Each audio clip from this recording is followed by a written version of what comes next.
Apresento o livro Palavras de Emmanuel, psicografado por Francisco Cândido Xavier. Ditado por Emmanuel. Mensagem: Espiritismo, Espiritualismo e Evangelho. O Espiritismo, em sua feição de cristianismo redivivo, tem papel muito mais alto que o de simples campo para novas observações técnicas da ciência instável do mundo.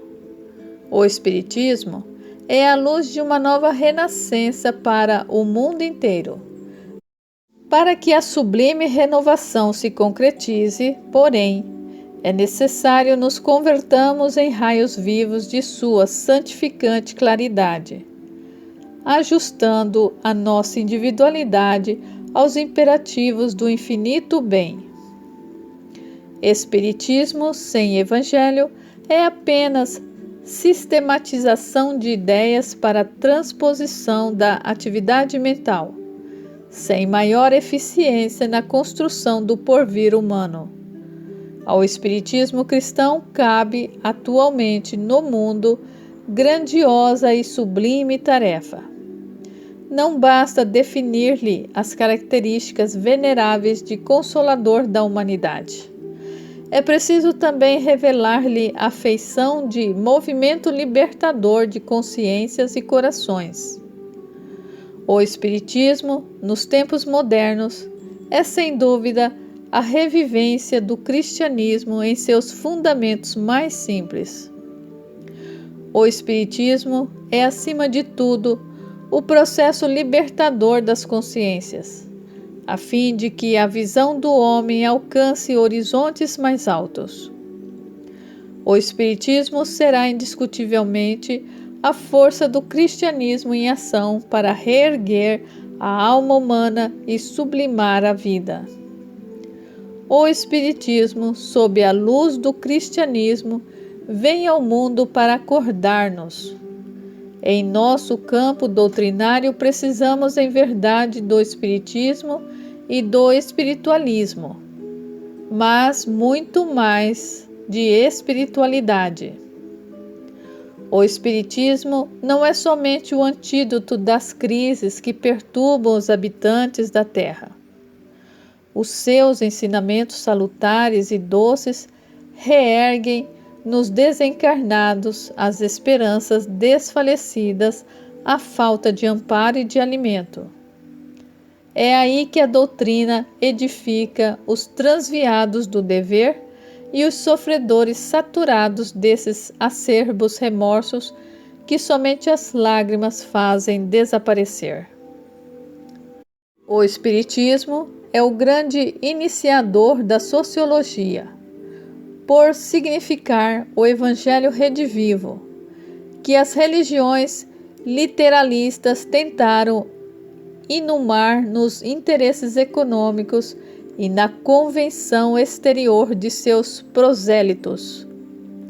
O Espiritismo esclarece que o homem é senhor de um patrimônio mais vasto, consolidado nas suas experiências de outras vidas, provando que o legítimo fundamento da vida mental não reside de maneira absoluta na contribuição dos sentidos corporais, mas também nas recordações latentes do pretérito, das quais os fenômenos da inteligência prematura na Terra são os testemunhos mais eloquentes.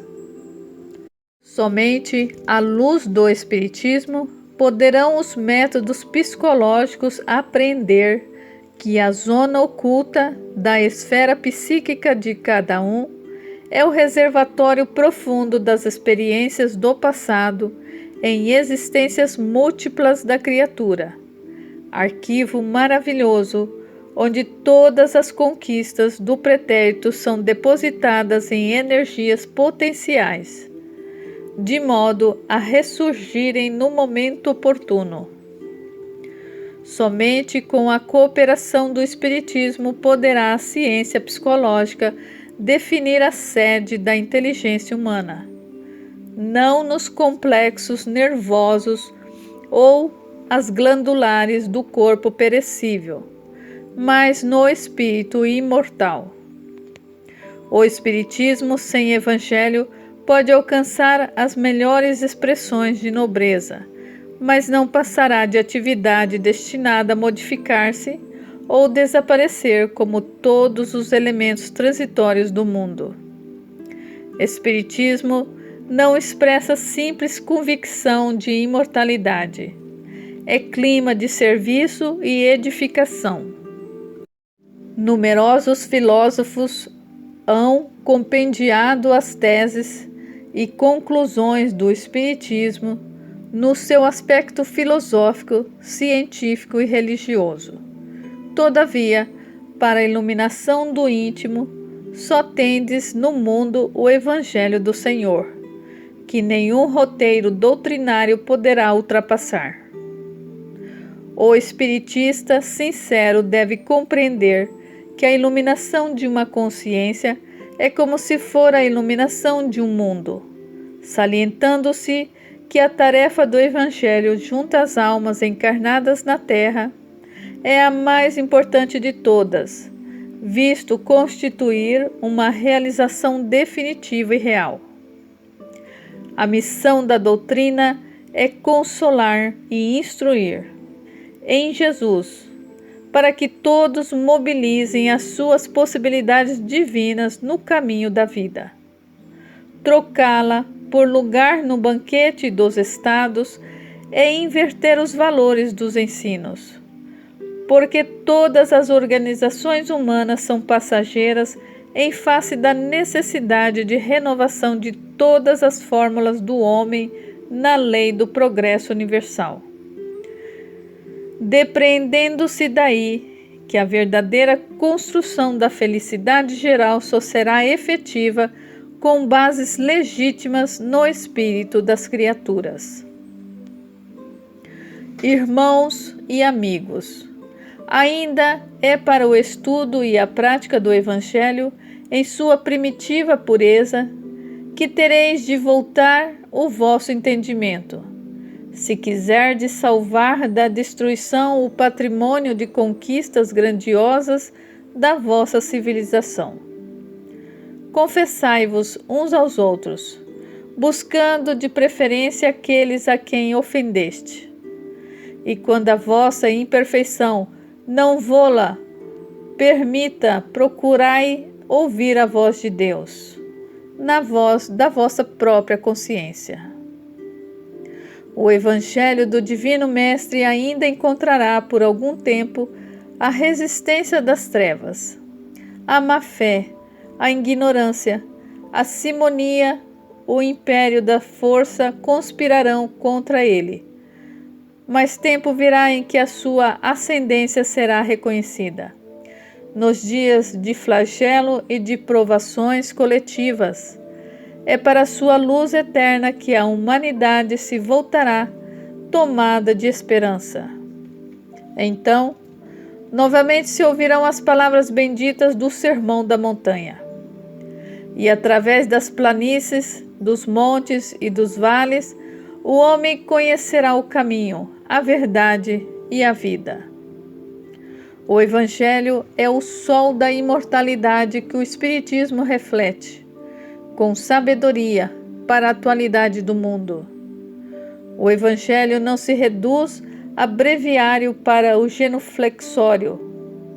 É roteiro imprescindível para a legislação e administração, para o serviço e para a obediência. Adaptarmos-nos ao Evangelho é descobrir outro país, cuja grandeza se perde no infinito da alma. O Evangelho do Cristo é o sol que ilumina as tradições e os fatos da antiga lei. Registrarás sublime narrações do infinito na palavra dos grandes orientadores. Ouvirá muitas vozes amigas que te lisonjearão a personalidade. Escutarás novidades que te arrebatam ao êxito.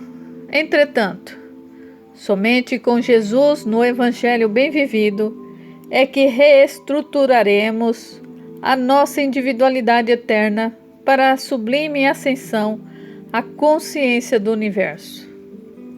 Grande injustiça comete quem afirma encontrar no Evangelho a religião da tristeza e da amargura. Indubitavelmente, o sacerdócio muitas vezes impregnou o horizonte cristão de nuvens sombrias, com certas etiquetas do culto exterior. Mas o cristianismo, em sua essência, é a revelação da profunda alegria do céu entre as sombras da terra.